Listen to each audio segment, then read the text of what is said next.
Welcome to the Slop Farm. Enjoy the video. You start by eliminating driver and runtime causes.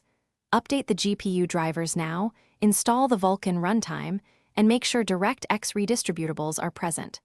Once done, download the newest Yuzu build or Canary branch so you have recent fixes. You do this because crashes often stem from outdated graphics stacks or emulator bugs already fixed in newer builds. After updates finish, restart your PC and open Yuzu once before changing settings, so the program initializes with fresh libraries.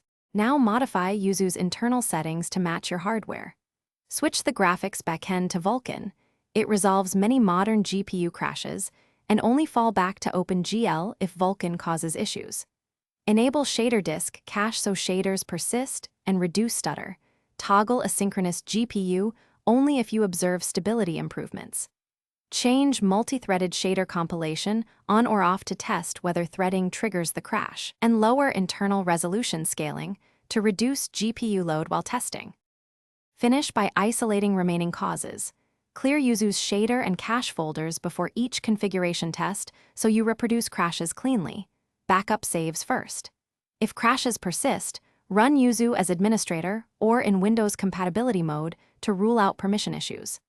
Inspect Yuzu's log file for GPU or API error messages that point to drivers or specific shader failures. If nothing helps, revert to the last working build and report a concise bug with logs so developers can patch the exact crash. Thanks for watching. Consider subscribing if we helped you today.